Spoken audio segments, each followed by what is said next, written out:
I'm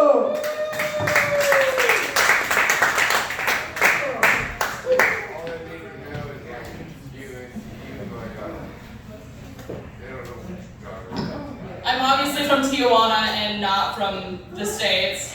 My name is Mila, and it's actually Spanish for knockoff Selena. That's what I'm going for. Thank you. And much like my appearance, it's not surprising I will be out of everyone's hair in 5 to 7 minutes. Don't even worry. So I just moved here from Des Moines, Iowa last summer. Yes, Slipknot! And cornfields. Also home of the Butter Cow. It's the only refrigerated thing at the Iowa State Fair. I would know I've been there. They have soft serve cookie dough. Highly recommend it. So Iowa is a conservative, red-leaning state, and each you can tell how red or conservative a state is based on whether or not it has a niche crop or produces a niche weird thing, like corn, potatoes, wheat, polygamy colonies. Oh my gosh.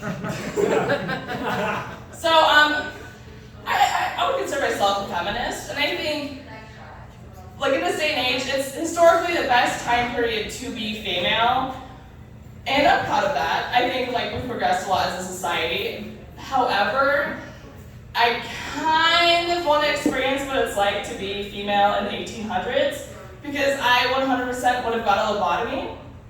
At least by now. I had an Irish husband, and maybe I read of it too much, and I suggested he pull out because 7 kids with polio was probably enough. And they were you're unhinged and obviously a wedge because you measured out ingredients for a cake.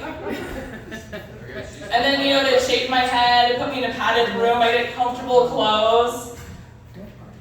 Would that be so bad? I feel a lobotomy for an 1800s woman would be being on the beach. You get a morphine drip and it's a margarita. Or you get a shot of opium and it's a joint. And you're this is great, Because statistically I wouldn't have an abusive, drunk Irish husband. And Ginger's, what? I suck? Aww, that's okay. No, but honestly, what's worse than dating a Ginger, really? An Irish husband? Suck! Why? Why do you cover your mouth? Why are you just going up to it? No, she fucking sucks. No, she doesn't. Why? I do suck. That's why I'm here. No, you suck. Thank you. I appreciate it. Thank you so much. You're good. You're good. Keep going. Keep going.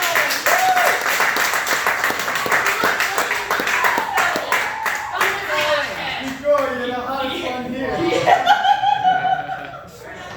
But I think I before me in the double driver shirt. Let's talk about that for a second, He's just jealous of my fishnets. He just wants them as well. Alright, so I waitressed for 8 years, upper service industry for 8 years. And it's funny because I think people that work outside of service industry will see old people dining alone and be really upset and sad, and they're oh, that old man, he's eating alone, that's so sad. And then the waitresses working there are oh, that's Perv Dale. He orders the liver and onions and extra crispy hash browns, and he goes on racist rants, and he throws coffee on us sometimes. He never tips. And that's okay. I feel old men don't know how to talk to younger women, so the only things they know how to talk about are their health problems, World War II facts, and then complain.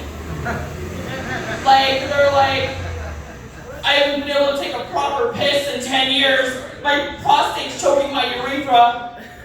My omelet's cold. Okay. Did you know in World War II POW Russian camps, the mortality rate was 85%? This coffee is stale. Could you put on another pot for me there, sugar tits? Absolutely. Please consider that next time you see an old man dining alone.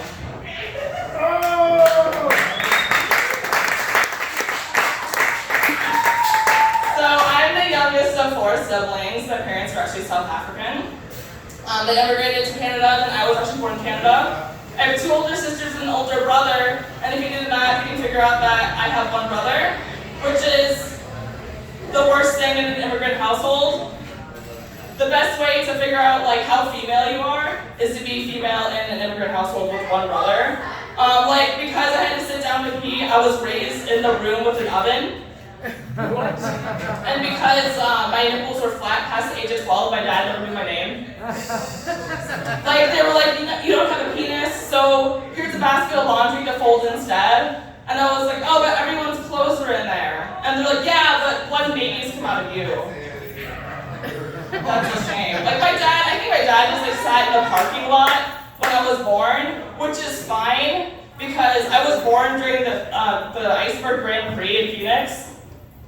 And it was McLaren's year. The Brazilian guy beat the French guy by 8 seconds!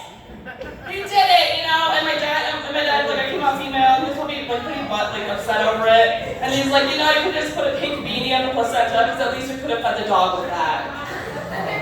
And he was being like, thank you guys so much.